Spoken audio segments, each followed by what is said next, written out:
Our three speakers tonight will be Sean Jacobs, which I'll introduce shortly, Kevin Martin, later on myself. But I thought I might just set the scene a bit about why are we having this meeting. Because I think this referendum was the most important referendum that's ever been put to the Australian people.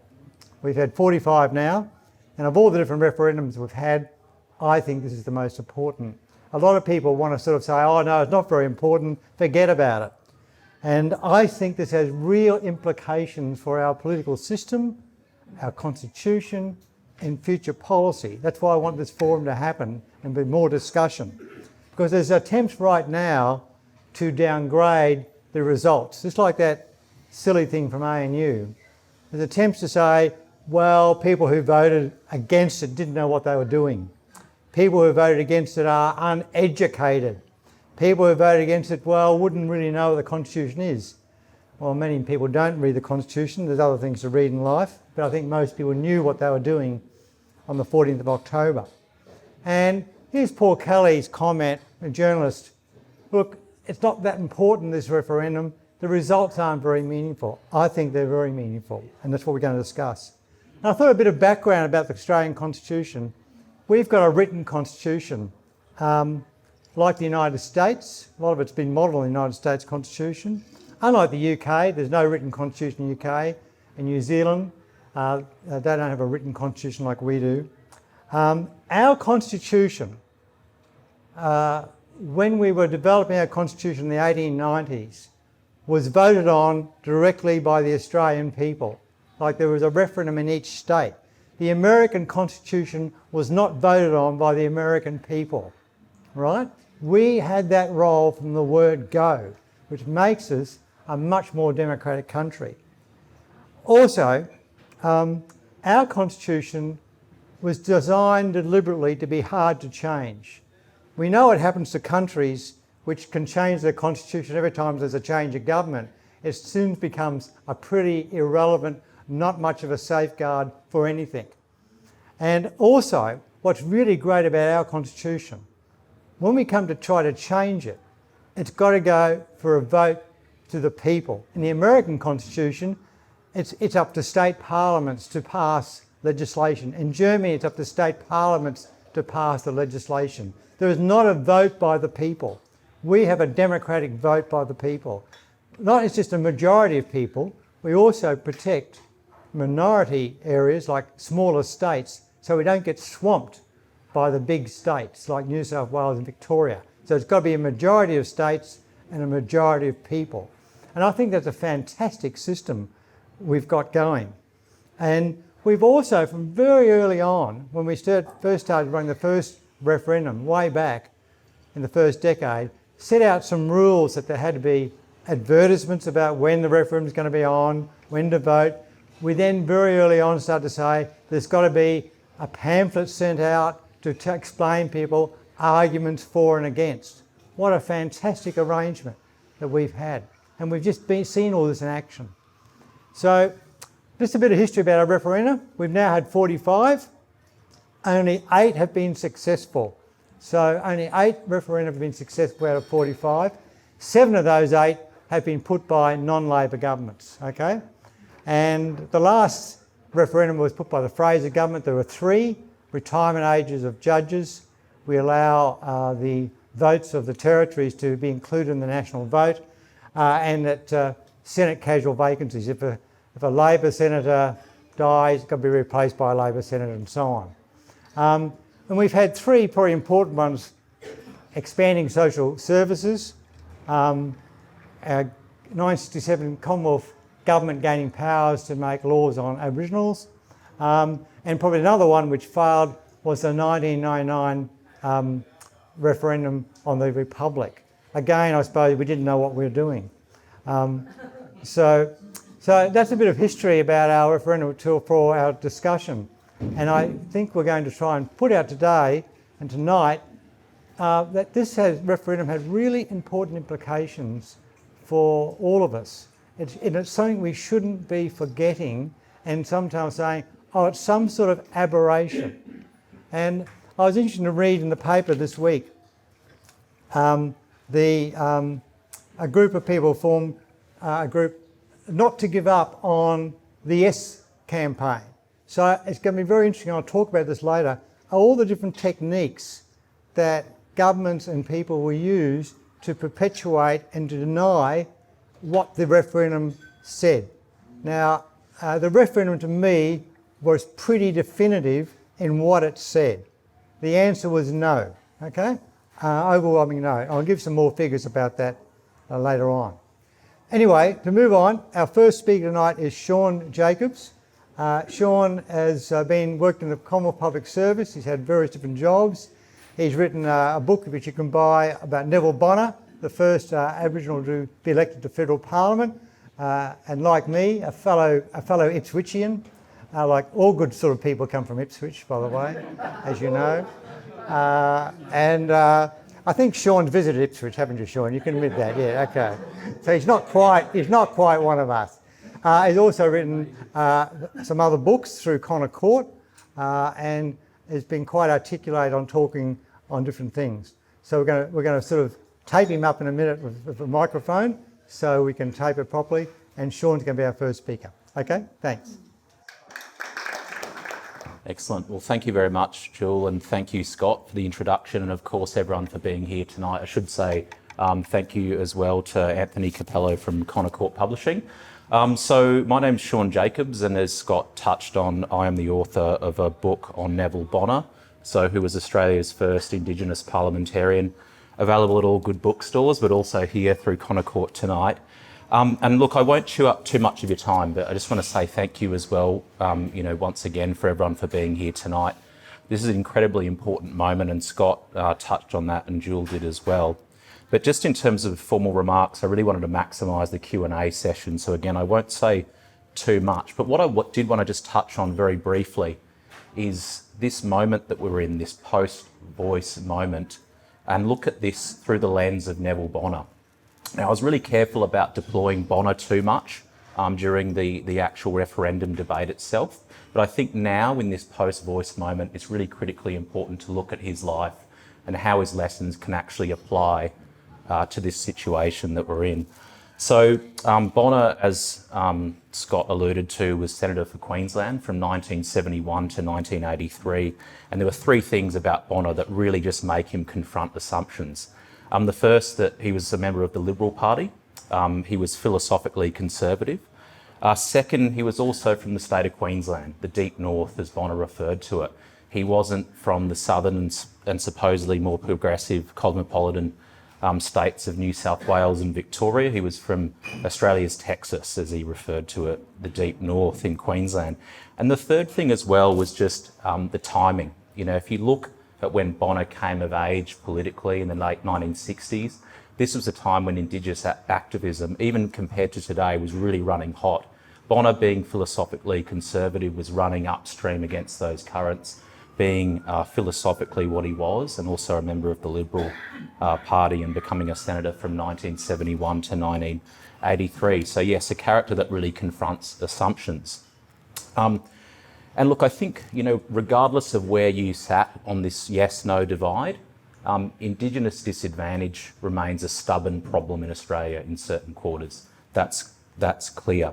And as I mentioned, I think we can draw three key lessons from Bonner's life to this moment that we're in today.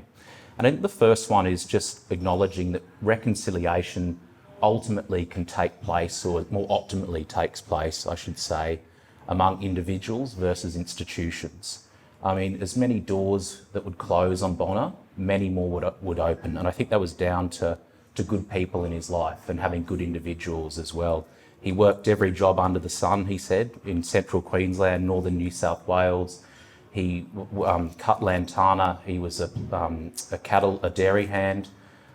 He was a ring barker. He worked on Palm Island for almost 20 years before coming to Brisbane to work on the Mount Crosby waterworks. He worked every job under the sun, and a lot of that was actually achieving reconciliation among individuals, and he wasn't relying wholeheartedly on institutions. So I think that's one key takeaway. I think second is trying to avoid solving yesterday's challenges with yesterday's solutions. And what I mean by that is there's a time clearly for contest a time for agitation, but there's also a time for compromise. And Bonner found himself very much in the latter camp. He was trying to achieve long-term objectives through compromise over confrontation.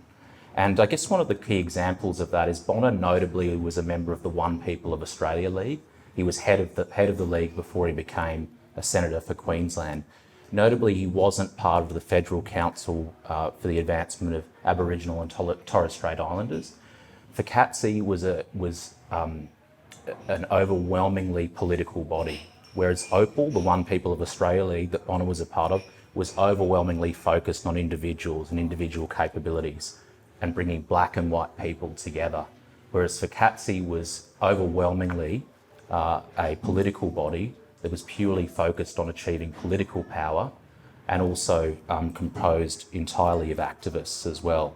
So I think that there's some of that residual effect today, especially in the Indigenous affairs movement, those competing tensions between Indigenous welfare of the best kind, but also trying to look for a political solution for every single welfare issue.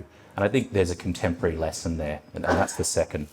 And look, just lastly, I think this is kind of an unexciting lesson, but thinking about electoral integrity and federalism and what actually local representation means and looks like. I think it was cited, and everyone in this room would have read the wash-up, that around 80% of Indigenous remote communities voted yes for the referendum. And when you get a chance to ask Jacinta Price about this, she says that, look, that may be the case, but you really have to look at the standards of electoral integrity that apply in some of these communities. Some of the stories are absolutely harrowing, and I think what you need to think hard and scrutinise hard about what electoral integrity looks like in some of these communities, and actually, thinking hard about what that really means in terms of a proper federation. Neville Bonner lost a lot of political skin in 1978 for the Arakoon and Mornington Island issues. It put him offside with the Bjelke-Petersen government, again in the late 70s. He left federal parliament in 1983, but he lost a lot of skin for that issue, for going up against Bjelke-Petersen, because he believed that the communities were run by the Presbyterian Church. The communities were happy with that, and they didn't want to be run by the state government. And this is just such an optimal example of an actual federation working, where local issues get tackled locally and where there's local preference. And I think when you have that integrity, those democratic standards at a very local level, I think that really drives home how important it is to actually get things right from a governance perspective and get the democratic settings correct at a local level. And I think that really starts, as Jacinta says, or Senator Price rather, at improving electoral integrity. So again, it's a very boring place to start, but I think that's the third point that Bonner would probably remind us about today. So I didn't have too much more to add. I hope that just gives a bit more space to the Q&A, and I'll hand back to Jewel or to Scott to flip over. But thanks very much, everyone. Appreciate your time.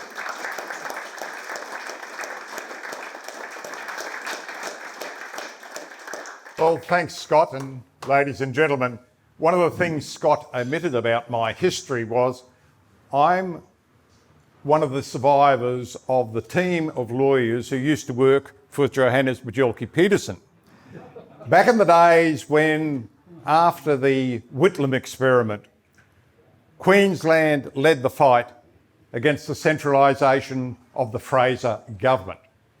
And I was an advisor to the Special Committee of Solicitors General, Standing Committee of Attorneys General, etc., when we engaged in some huge constitutional issues over areas such as the Great Barrier Reef, Aboriginal affairs, etc.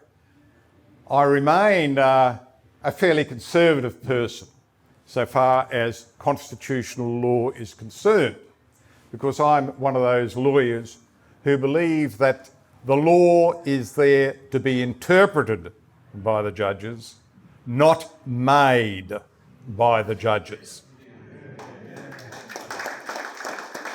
So, I want to start my little talk tonight on the basis of, let's look at just exactly what was the proposal that the people of Australia had to vote upon, and how would that have been interpreted should it have been passed by the people of Australia.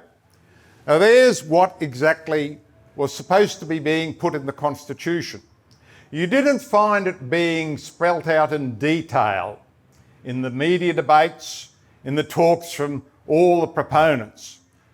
Rather, it was the voice, and you don't worry about that.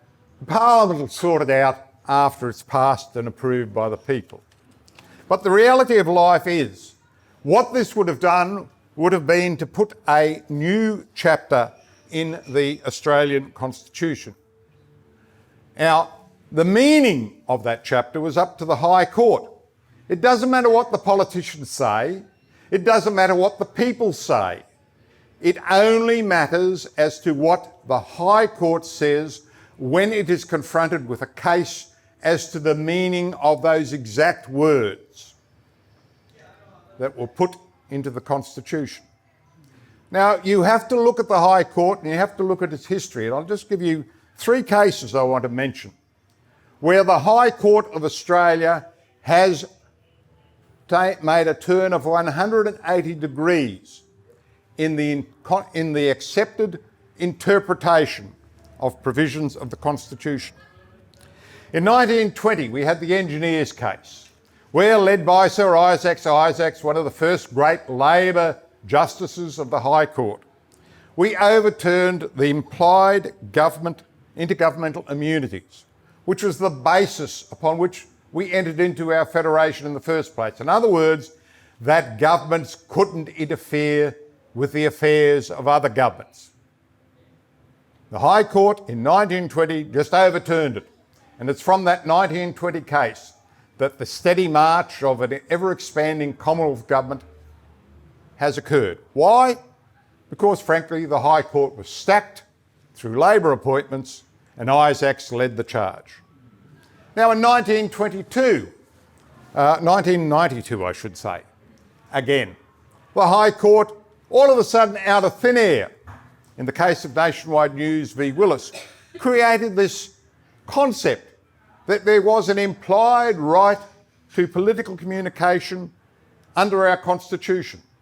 Notwithstanding there are no words in the Constitution to that effect, notwithstanding no one prior to that had ever legitimately mounted the case that existed, the High Court judges produced it out of thin air and said, well, there's this right of freedom of political communication. Again, in 1992, we had Mabo. And Mabo is the case from which the referendum has sprung, and Mabo is one of the most significant cases that has ever been decided in Australian constitutional history.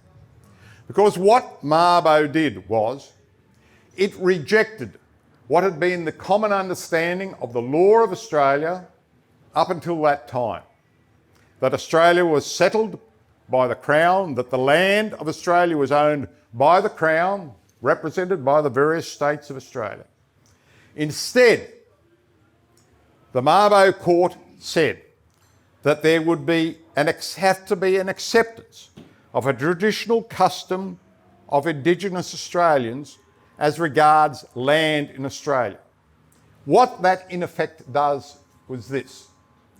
In 1992, the High Court determined that there is now divided sovereignty in Australia, that there is a division that exists between Australia and people who are Indigenous to Australia.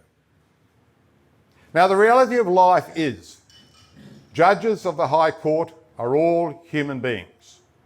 They are appointed by different governments with a hope, and I've been involved in appointments of judicial officers from the High Court downwards over the years.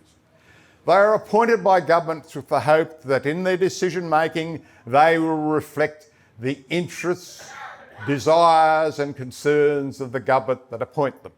Now, judges don't always follow the expectations of the governments that appoint them, but I can tell you that traditionally across Australia, lawyers appointed to the High Court by Labor governments reflect the Labor government's philosophy in their decision making. And I could go through and analyse the background of each of the judges, of the 6 judges of the High Court who comprise the majority in Mabo, and point out the connections that they had.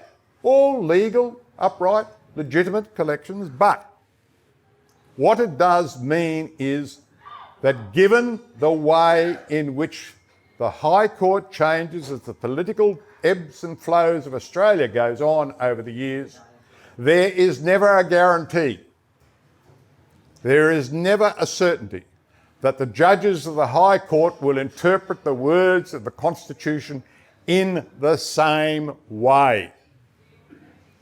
And so everything that's put into our Constitution has the potentiality to be overturned by future High Court decisions. Now let's have a look now at some of the issues with the proposal, and I'm sorry for not flipping those. First question is, who are Aboriginal and Torres Strait Islander people, as defined in Mabo? Well, Brennan set out the test. Membership of the Indigenous peoples depends upon biological descent from the Indigenous peoples and on mutual recognition of a particular person's membership by that person and by the elders or other persons enjoying traditional authority among those people. Now, what does that mean in practice? Well, as we see, and particularly as we see from some of the spokesmen for the Voice proposal, it is very difficult to identify in any physical, intellectual, economic, social, religious, or other criteria how the spokesmen claiming to be Indigenous differ from the broad cross-section of the Australian community. And frankly, if you're going to get a decision that is going to apply for now and forever if this referendum were passed, as people intermarry, and as we know the genetic lines are increasingly intertwined, not only in Australia but across the world, human beings are human beings. How on earth are we going to maintain some biological link to determine who are these Aboriginal and Torres Strait Islander peoples for whom rights are being given? Better man than I, Gunga Din, if you can do that. Now, Mabo again raised this question of sovereignty. What this would do is, having raised the question of sovereignty in Mabo, this further addition into the Constitution through the Voice would have strengthened the argument of those who say that indeed Australia is not one sovereign nation. It is composed of at least 2 sovereignties. But when you consider that Aboriginal and Torres Strait Islander people are themselves split into clan, family, tribal and other associations, what that would mean would be the question of sovereignty of Australia would become even more divided. And frankly, when you look across the world and you look at societies where sovereignty is contested, and I merely refer to the Middle East, Myanmar and other places like that, you see the hurt, the pain and the devastation to those societies that divided sovereignty works. I'm one of those people who believes that we are one nation, one people, one Australia. We have to work out our problems ourselves and we shouldn't be divided.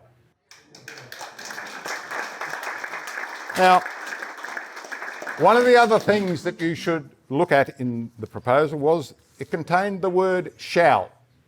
Shall is a mandatory term.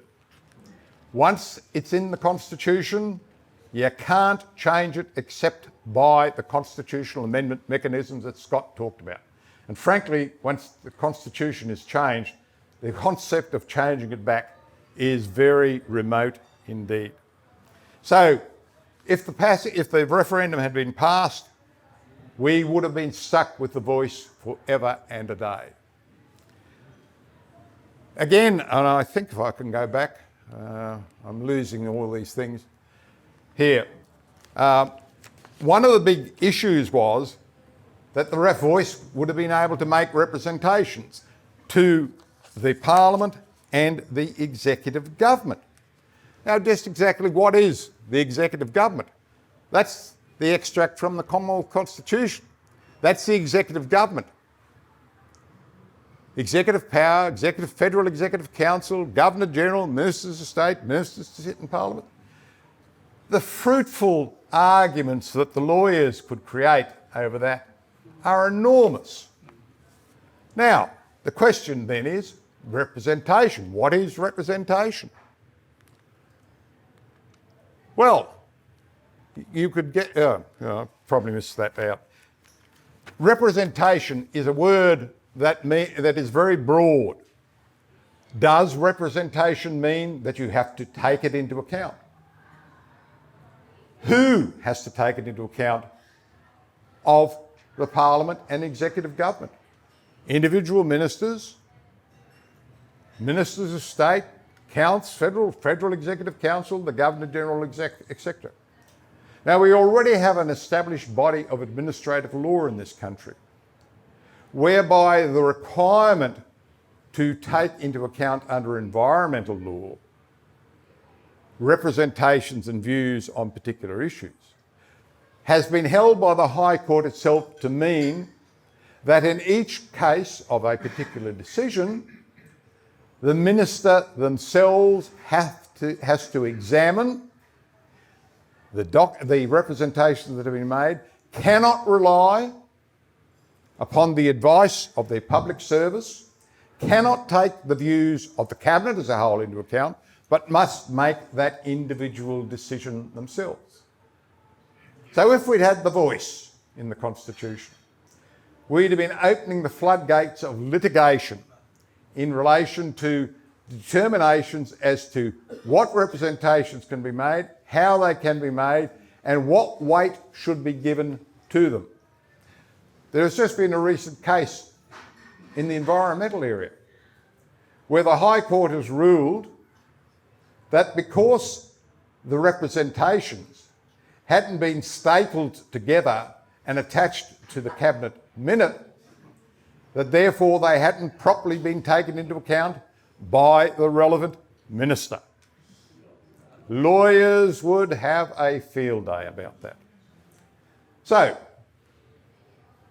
we dodged a bullet, quite frankly. Australia dodged a bullet by this decision to reject the voice proposal. We have problems in our society. We have problems with the Indigenous community in bringing them and giving them a life that is as equivalent to that of the rest of Australia. Creation of these structures, however, is not, in my view, the answer. Scott is correct, however. We have to avoid having the decision on the voice referendum be reconsidered, be re-examined, be written down. Already the activists are out there campaigning to try and undermine the result of the voice. I just want to finish by just reading you two little comments. One's from Megan Davis, one of the prominent activist campaigners for the voice. Thinly veiled racism was given respectability and wide ventilation through conventional media because of its slavish adherence to both sides. A false equivalence approach to reporting, which in turn gave licence for it to run even more rampant on social media. And Marcus Stewart, again, another one of the prominent people who campaigned yes. He said to the ABC News that the campaign struggled with our messaging and got no cut through. For most voters, he says, the voice proposal was perceived as niche and bespoke. The general Australian community couldn't comprehend what exactly it was. What a downer for democracy. When you have all Australian states, 60% of the Australian voting population rejecting a proposal, and we're told we just didn't understand what it was all about. So I'll shut up here now and wait for questions and answers. Okay, thanks very much, Jill. I'm just going to wind up talking about my game is politics. I've spent most of my life working for politicians, don't hold that against me. And sometimes it's been fun, sometimes not. But so I just talk about the policy and political implications of this whole thing we've been talking about.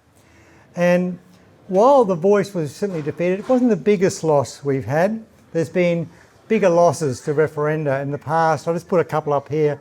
You may not remember the incomes power back in 1973. It only got 34% yes vote. Parliamentary terms only got 32% yes vote. Rights and freedoms only got 30% vote. These are all put up by the ALP. The Republic only got 45% yes, and the Voice only got 39%. So certainly pretty poor. And only 11 referenda have been lost in all states, and the Voice is one of them. So to me, it's still a pretty significant event we've had. And there's some very special features about the Voice referendum. And I got very annoyed, and I know if you did, about different corporations and bodies that endorse the Voice or sent emails around to their staff to say, do the right thing and do the Voice and so on. This because my point all the time, this was a political act. Okay, the Voice did not have, like some referendum in the past, like the 1967 one, bipartisan support. So corporations in Australia, certain other groups in Australia were engaging in politics, and politics should be kept out of the workplace in that situation. And also, I think Kevin's touched on, the actual formal committee that they had set up to give advice on the Voice and the wording, they didn't even follow it. It wasn't the correct wording anyway. But what really upset me was this corporation support around Australia that we saw. Airlines giving free tickets if you're in the yes camp, okay? And I know on the Monday afterwards, the place where my son worked, which I cannot mention, an email went around, those who are suffering can get time off, and so on and so forth. Now, a couple of staff at that organisation sent an email back to the great powers that be that, hey, we think this did a lot of harm to business, and by the way, we really don't think you should have been doing it. And of course I said to my son, maybe you should send, if you want to not keep your job for very long, maybe you should send an email saying, if you voted no and it lost, would you get time off as well? You know, right? That's the question I find interesting. I also thought that the celebrity endorsement was nauseatingly off. Why, I don't want a sportsman telling me how to vote. All right? Okay? I don't follow sport, so I don't really want someone who plays some game called rugby or something telling me how to vote. Or Johnny Farnham telling me how to vote, okay? Or someone who's drawing... Someone. Speak up to Johnny Farnham. The poor guy was on his deathbed and he was broke. That's why they sold the race. Well, I don't think he really supported it. He supported it. And all the culture vultures supported it. Also, the other thing which was very odd about this referendum was the personal tax. Now, the personal tax, that's why you never saw many no signs around the place, right? You had lots of yes signs. And the personal tax, which I've never seen, we have disagreements in our society, that's fine. I think that's a bad idea, that's a stupid idea, that we could do something better. But it became a personal tax, that you were somehow a second-rate person if you had said no, or you're being irrational. Now, the great saving grace of this was, of course, Jacinta Price, right? It's pretty hard to call Jacinta Price a racist. And if you saw her on the National Press Club, well, that was just it, didn't it? You know, 35-minute speech, answered every question, put the compare person in his place a couple of times, and fantastic. Then we had all the advertising going on. All these things are going to have some lessons for future election campaigning. All the advertisements, there was hardly much on the no side. Then we had the emotional. I think Kevin is right. We actually didn't see those words of what were in the referendum proposal talked about unless you read your little booklet or something. If you should do the right thing by voting this particular way. Now, that's a legitimate point of view, I accept. But we sort of don't, when we go to election time, we don't say we better vote Labor or Liberal and do the right thing and feel sorry for people. And I think the other thing which marked the voice was the arrogance of the people who thought this was going to be a walk-in. Now, to be very frank, I think the Albanese government went ahead with the voice for a couple of political reasons. It wasn't about addressing things. One, it was to keep the Greens at bay, because the ALP is being nibbled by the Greens, right? Okay? So some seats that changed in Queensland, they went to the Greens, not to the ALP. The second thing, they were thought of being very smart. They got Mr. Dutton, the leader of the coalition, and this will divide the Liberal Party, right? All those progressives in the Liberal Party. So this was a political technique to wedge the Liberal Party and hope it will divide them. Now, for a whole range of reasons, that didn't happen. So, but I believe it was highly politically, don't think this did not have a political partisan agenda. It did have, so let's go forward. So what are some lessons, I think? Firstly, this is why I think it's important. Politically, it shows the Albanese government is not always on the winner, that it can make mistakes. There's something went really wrong inside the government that went ahead with this referenda and did it so badly. It really shows that the government that's had a pretty dream run is quite vulnerable. It can be beaten in a sense. That's a very important thing.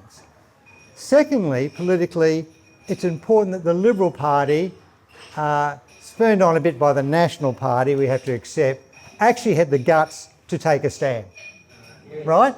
Because I have a view that you win elections not being like the other mob, but being different, okay? That's how you win, you differentiate yourself from the other mob. You don't go along. The best thing a government wants, let me tell you, I've worked in government, the best thing a government wants is for the opposition to agree with you, right? It means you haven't got to work very hard, easy. The other thing is brought out that we often use this term in politics, the silent majority, okay? The people who are not joiners, don't want to march in the streets, don't want to attack someone, but they're the silent majority. I think to show that there is such a thing as the silent majority, and they spoke, and we heard them. And the government has got to listen to the silent majority. So that's a couple of things. Electioneering, and I've been involved in lots of election campaigns, unfortunately. So one thing this shows, lots of advertising doesn't work. Now, I've always argued that it's basically a waste of time. And we saw, despite all the blanket advertising of the year, it didn't work. Okay, so parties, could they please stop wasting money on silly advertisements and maybe a bit more money on developing some decent policies for the rest of us, okay? The second thing, celebrity endorsement doesn't work, right? Or having celebrity candidates doesn't work too well. That didn't sway many voters. Somehow we all saw it. So political parties, please select people in the future that have some commitment to your cause and some willingness to fight the fight, and not just because they run around a football oval or something like that. The other little thing, or anyone who stood out and handed out how to vote cards on election day, this is a very Australian thing we do, by the way. Other countries don't do this, 10 hours out in the sun, great fun. Giving people how to vote cards, which they put in the rubbish bin as they walk in. It's all great. Now there's the different polling booths. I was involved in, my church was a polling booth. We made quite a bit of money from selling sausage sizzle things and so on. So that was good. but there were about 25 yes people handing out how to vote cards, and 3 poor, very tired no people handing out how to vote cards. And with there's all these techniques you get told about how to, no, wink when your people come in, get some friends, how you going, friend? Also, well, what that proved, it didn't make a difference. That is all a lot of political hogwash. Okay? It's just a lot of hogwash. Okay? Don Cameron, former member, is here. He might have a different view. So electioneering, I think we should pick up some lessons about campaigning and elections, from the whole campaign. And maybe political parties might maybe spend their money and their time a little bit differently. Constitutionally, Kevin hadn't quite mentioned this, it does mean Mr Menzies, our greatest Prime Minister, had one referendum in 1951, the anti-communist referendum, okay, which he lost. And I'm told from his daughter that he went home that night, punched the pillow, bugger the lot of them, he said, and went to sleep. Good sleep. And we never had another referendum under Menzies, right? That was it. As soon as he left, they had a referendum in 67. So the lesson was, Mr Menzies' lesson, he only won 7 elections, by the way, so what would he know? He realised that this was really not a good thing to do. Now, one result of all this is it's going to put a kibosh on too many people in government rushing ahead with another bright idea about having another referendum on the Republic, okay? Or something like that, right? So I think so that means they'll do other things, of course, if they won't have a referendum. But I think it's a really important thing. So the Republic Committee, based in Canberra, I'm sure they're working out what's the next step going to be. Now, I just want to look about some trends happening in our political area at the moment, okay? Firstly, there's an attempt to portray Australian society as racist. Now, I reject that completely. I'm not saying some people have not had a hard time at different times from different countries. Secondly, there's a hostility to the resources sector in Australia in the current climate policy. Mining is bad, okay? Even though coal's our biggest export, right? That's a problem. There's a bit of antipathy towards Christian religion, okay? I'm not saying everyone went to church in the past and we're all goody two-shoes, but it has become quite observable. There's been, as Kevin was saying, a transference of power from parliaments to courts. And we've got more courts now than we used to have. This is another worrying trend, okay? Next thing, there's people believe we should open the borders. Anyone should come in, okay, from any country, no matter what's going on and whether it's got any responsibility to do with us at all. That sort of scenario, and we can see the consequences of that. You know what worries me most about all the protests about Israel? So I can't get over how many Palestinian flags there are. It really wonders that. Okay, how many? Where do they all get them from? I don't know. And there's also suspicion of activities of law enforcement bodies. The police are always under the gun for doing something or not doing something. And the other thing I worry about a lot was signing up to international agreements. Now, Mr Whitlam, and I've done an excellent book on Mr Whitlam, which Anthony will sell you. I went to a conference years ago. Mr Whitlam was very big on signing up international agreements. Now, I couldn't quite ever get, as a student, all time since, if you really believe in Australian nationalism, and I'm in the Australian nationalist camp, if you like, you're proud to be Australian, like Sean was telling us before. Why do you want to give up your sovereignty to sign up to someone else to tell you what to do? Especially some of those people telling you what to do aren't particularly nice people. And so it really worries me that we rush too often into signing into international agreements. And these are some of the trends, I think, that come out that we need to be fighting on these issues just as much as we fought on the voice, from my view. So what's going to be some future reactions, I think? Firstly, I think you're seeing it right now, okay? Let's downgrade the no voice, okay? It's an aberration. People were racist. Next thing we'll be having a sorry day for the loss of the referendum, okay, right? Now, I was in Canberra last week, Canberra land I call it, a bit like Santa land, and I went to ANU, beautiful 4-storey building, air conditioned, only found 2 offices open, and I was at a little conference and we got talking over morning tea about the referendum. And I said to this other lecturer, what do you think? He said, oh, well, Scott, you know, it's explainable. I said, well, what's explainable? He said, it's all those uneducated people. I see. I said, well, I'm sorry, Will, but I voted no. He said, you didn't. I said, I did. Shocking. And he said, oh, well, look, it's those poorer socioeconomic people. They don't understand. I said, well, I said, look, I happen to know a lot of people who aren't necessarily poor or socioeconomic, and anyway, so what if they are? They've still got a right to have a viewpoint. So then at the meeting, I dared to raise the issue. The voice came up, and someone said that they were surprised how high the no vote was in Canberra. You know, it was 40% or something, you know. And they were a bit shocked that there could be so many people in Canberra who voted no. Now, but we did get agreement from someone at the meeting who said, I said there are some legitimate reasons to vote no. Now, this did not go down very well at the meeting, but I did get some support from someone. And I said, I'm willing to engage in the argument if you want to have an argument.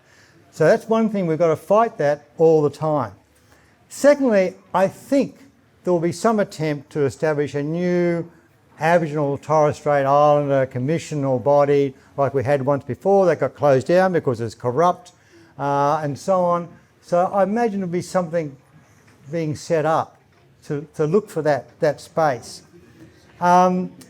Thirdly, we'll continue to politicise our public service. Our public services, unlike in Kevin's time, or my time, have become increasingly politicised with yes people and cronies who do the bidding of the government. That's why we keep making mistakes, by the way. That's why things keep producing things that are not very effective. So I think this is another way. So we'll politicise key bodies with people who will do the right thing in that sense, okay?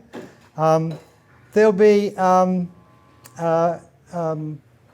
hectoring across institutions. So some institutions who don't want to play ball will get pilloried a bit and so on. You also see there's a report come out. Believe it or not, there's a crazy idea. They want to increase the size have more politicians. Now, I think this is a crazy idea, okay? I love politicians, but we've got enough of them, thank you very much. Now, just think in Queensland, there are 3 state politicians to every federal member of the House of Representatives. Think about it. State Parliament sits 40 days a year. Great job if you can get it. Now there's a proposal to increase the number of senators to 14 around the states, 14 for Tasmania, 14 for Queensland. Also to increase the number of senators in the territories from 2 to 4. Now this will mean that you'll create more possibilities for Greens to get elected and so on, things like that. So very danger. So be careful of those events. So this referendum has really important implications to politics. It will determine how the non-Labor side of politics want to run with this. Do they want to run with the tour, take the initiative of it, or do they want to just lie back and let the other mob, as usual, set the agenda? That's the problem, okay, what's been going on. So, let me just finish up. Was it a victory for the silent majority? It sure was, and that's the way it should be. It's all right I wrote an article saying it's all right for Liberals to say no, right? It's all right to say you don't agree with something, because that's the basis of democracy. That's the basis of why we have a vote, why we have a referendum. And if we don't have that right and we get belittled for it, we're finished. And I just want to put up a couple of things you should read. One's book here called The Political Brain. It's the book, if you want to read about campaigning, it's the book you should read, okay? You can buy it. There's a great book here from Connor Court about Divided Australia, which is over there for sale. It's a really good book about the fragmentation, the thing that Kevin talked about. We're fragmenting our society rather than bringing our society together. And there's another book by Lindsay Tanner, who's a former Labor politician, said politics has just become a form of entertainment. Okay, it's just a form of entertainment. We're full of stunts, politicians doing stunts. I think the Olympic Games is one of those big stunts. So on that point, I'm going to finish and we open up for Q&A.